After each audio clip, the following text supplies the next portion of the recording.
childhood and often urged me to grow up and take an interest in politics, whiskey, race meetings, foreign securities, options, and other things that men talk about. But no, I was still a small boy, messing about with paintbox or amusing myself with pencil and paper, while fogies of 40 determined the Kaiser's next move. William Percy French was born in 1854 at Clooney Quinn House in County Roscommon. He spent a happy childhood in the idyllic surroundings of Clooney Quinn, wandering the countryside, painting, communing with nature and listening to the stories of the country people. His family were landed gentry with a reputation for being good landlords, but with their fortunes well in decline, leading William, he only later became known as Percy, to refer to them as the stranded gentry.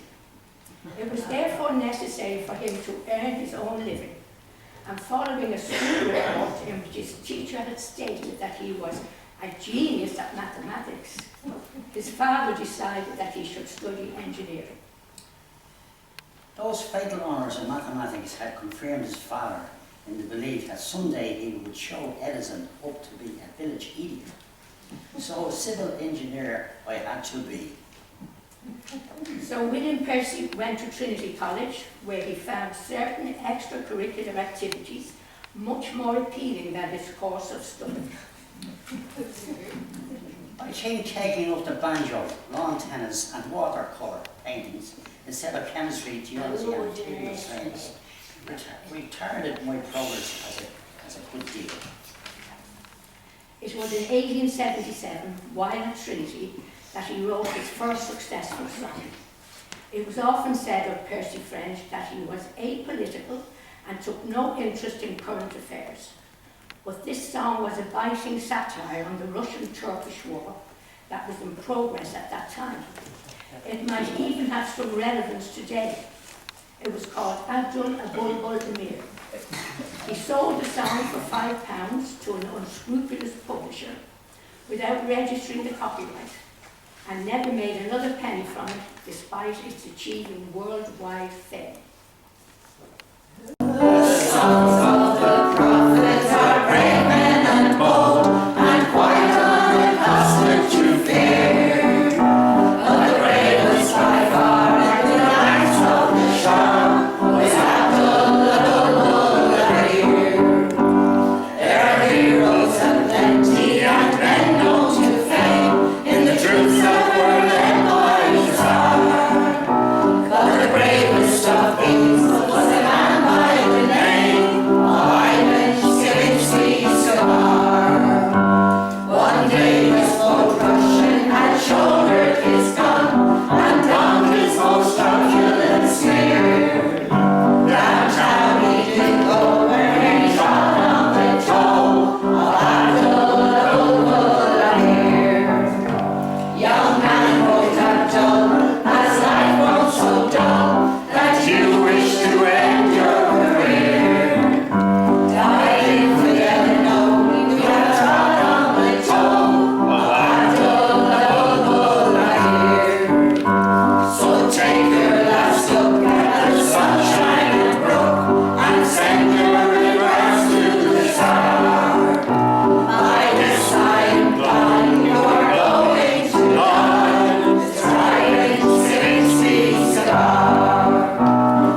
spite of his creative bohemian lifestyle, he finally graduated in 1881. Eventually I was allowed to take out my civil engineering degree. I believe the board were afraid I should apply for a pension, or if I had stayed any longer in Trinity College. Following his graduation, William took up a position with the Cavan Board of Works. It had the unglamorous title of Inspector of Drains. Although his interests were more in the creative pursuits of literature, music and art, it was a relatively undemanding means of earning a living, and he approached it in the spirit of good-humoured acceptance. He loved the countryside through which his work took him, travelling by bicycle and always carrying an easel and a box of paints. Whenever he found a landscape that took his fancy, the drains had to wait. It was during his time in Cavan that he wrote some of his best love songs and poems. These often reflected the preoccupations of the people, emigration, land and affairs of the heart. Having learned a copyright lesson, he now began to earn some money from his songs. The story goes that someone challenged him one day to write a song about Barry James Duff, and he took them at their word.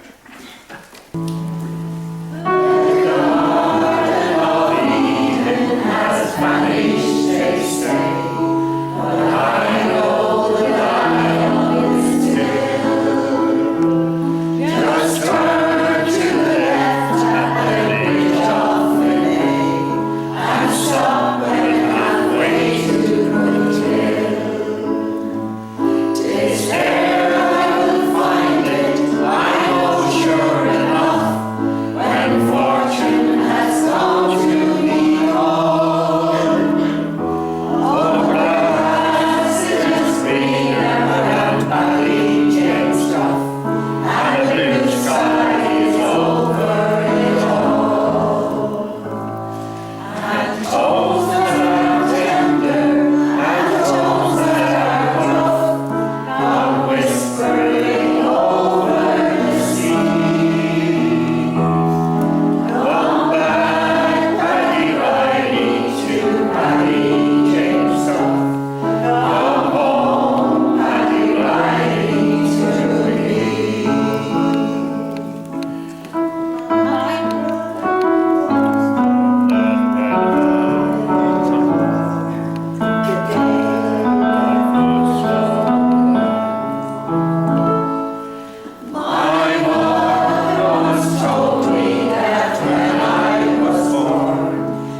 Truly fallen in love with Cavan and the ordinary people of the countryside. He was easygoing manner and his self-sense of humour endeared to all who met him. He appreciated the poetry of the everyday speech of the locals whenever he went. One day an old woman gave him a cup of tea while he was sketching. They chatted for a while and he was struck by how she expressed her sorrow when her children were forced to emigrate. It was a lonely land to live in when the children went away, she said. It inspired him to write the poem and Irish more. When the shadows do be falling on the old man there and me, 'tis hard to keep from calling, come in children for your tea. I can almost hear them come, Mary, Kate and little Con. Oh, but I'm a foolish woman, sure they're all grown up and gone. That our sins may be forgiven and not one go astray. I doubt I'd stay in heaven if the children was away. He also wrote many comic poems poking fun at situations people found themselves in. On the face of it, I don't know, is a comic poem about a young woman who can't make up her mind about her many suitors. But she's also no fool, and another woman who asserts, "I'll not be a slave like my mother." I'm simply surrounded by lovers since Dan made his fortune in land. They're coming in crowds like the plovers to ask for me hand. The clerks and policemen and teachers, some sandy, some black as a crow. Matt says you get used to the preachers, but I don't know. The convent is in a commotion to think of me taking a spouse, and they wonder I haven't a notion of taking the vows. She's a beautiful life, and quiet, and saves you from going below. As a girl, I thought I might try it, but I don't know. I've none but myself to look after, and marriage, it fills me with fears. I think I'd have less of the laughter and more of the tears. I'd not be a slave like my mother, with 6 of us all in a row. Even one little baby's a bother. But I don't know. There's a lad that has taken me fancy. I know he's a bit of a lamb, and though marriage is terrible chancy, I chance it with him. He's coming tonight. Oh, I tingle from the top of my head to my toes. I tell him I'd rather live single, but I don't know.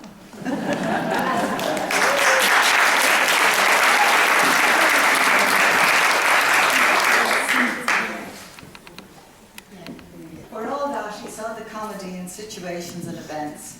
It was never his intention to condescend, and he was never above sending himself up in verse. Let others betake them to western plains in pursuit of their honest or ill-gotten gains.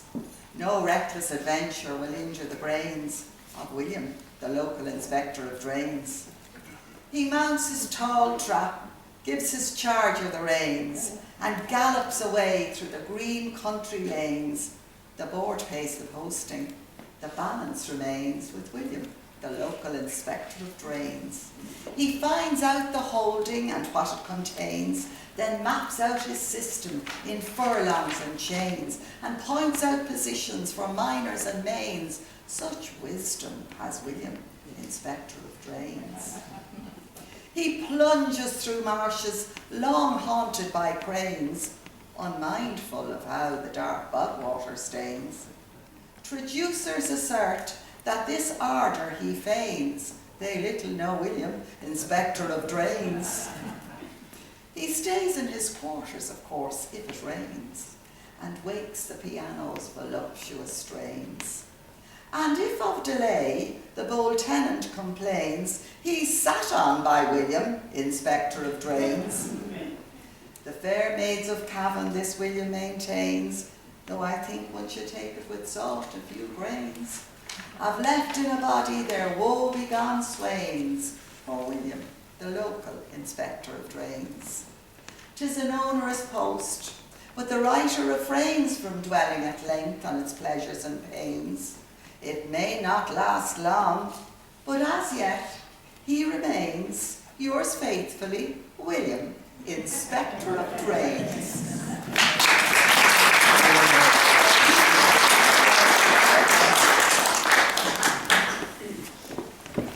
Last long, as the Board of Works wound up the drainage scheme and reduced its staff. He then found himself without employment. He moved to Dublin to take up a position as the editor of the Jarvey, a comic magazine.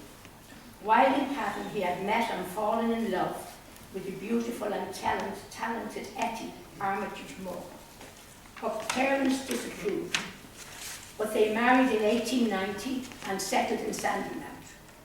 The Jarvey struggled as a publication, but with Etty's help, a gifted artist, she contributed sketches and illustrations, as well as a gossip column. William managed to keep it afloat. For a while they lived a happy, cheerfully chaotic existence. Then tragedy struck. Etty died in childbirth on the first anniversary of their marriage. Her baby died some weeks later. It is likely he was thinking of Etty when he wrote the poem, Fort Pneumonia.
following Ellie's passing and the failure of the Jarvey magazine, William, now known to the public as Percy, earned a precarious living through music, journalism and giving art lessons.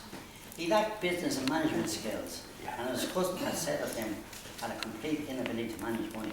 He could make it, he could give it away, he could, and he often did. Forget to ask for it. He could return it because he thought it was too much.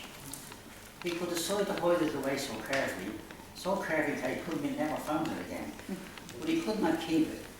However, when he collaborated with the more astute Houston Collison, they wrote and produced several successful musical comedies. It was in the cast of one of these productions that he met Lenny May Shelley, whom he married a couple of years later. The couple settled in Nesbitt Road, and when Percy invited guests to his home, he would write, come up to where I live, near the canal, so drop in. Around this time, Percy began to develop a solo performance incorporating songs, recitations and stories. Sometimes he would illustrate the stories with lightning sketches, which he would then turn upside down and feign surprise when the upside down sketch showed an entirely different picture. Percy and Lenny had 3 daughters, Eddie, Molly and Joan, and the family moved to London in 1890. He was, however, homesick and toured in Ireland as often as he could. He liked to travel by bicycle whenever he could, stopping at will to paint the scenery. Sometimes he would have an art show before the concert, or would give away sketches as a thank you for the kindness received. He was a frequent traveller on the West Clare Railway, and on one occasion arrived in Kilkee so late that he missed the concert. He immortalised the journey in a song, but the railway company were not impressed and sued him for libel. However, on the day of the court hearing, he arrived late. And when the judge asked him for an explanation, he replied, "Your Honour, I travelled on the West Clare Railway." The case was thrown out.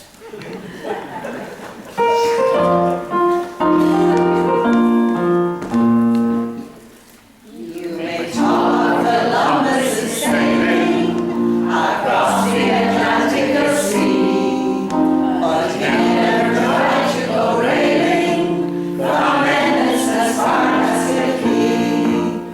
You run for the train in the morning, the excursion train starting at 8.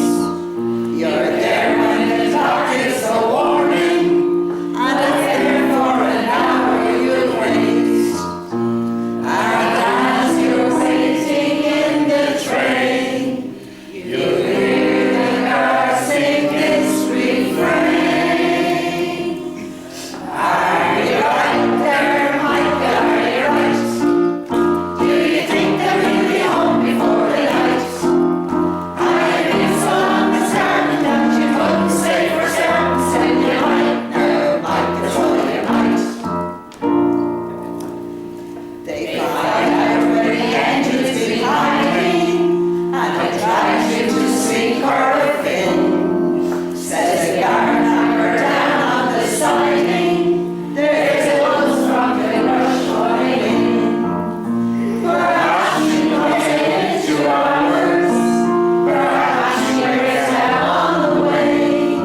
onlooker in the London life. He came from the gentry, but was happiest in the country folk.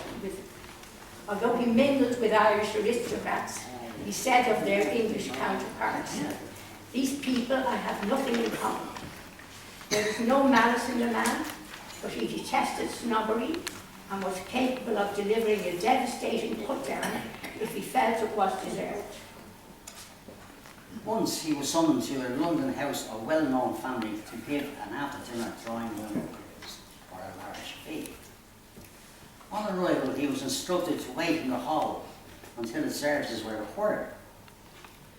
However, on arrival, instead he found his way down below the stairs, where he treated the servants who were hooting in the kitchen. After some time, he was sent so he could give his performance. Mr. French presented his compliments and regretted that he had already given it in the kitchen. In his song, "The Mountains of Mourne," written on the back of a postcard one day in Skerries, we can sense how he empathised with the young immigrant boy.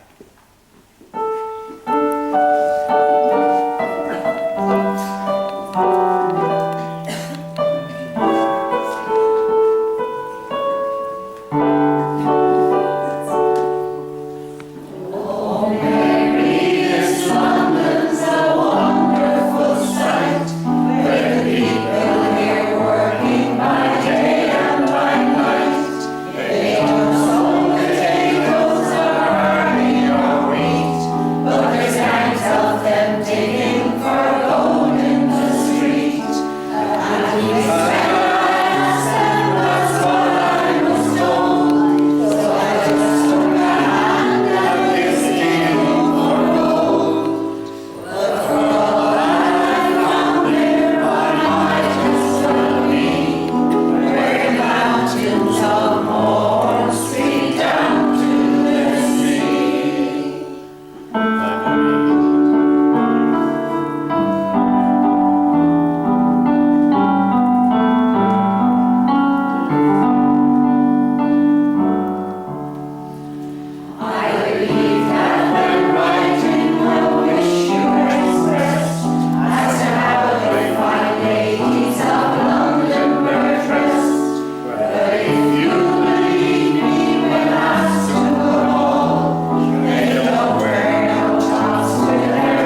family were always uppermost in his mind. He wrote long letters to Lenny and the girls.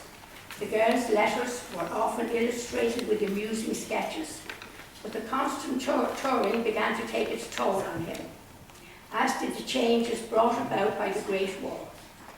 His gentle, intimate style did not sit well with the growing demand for bigger, louder entertainment.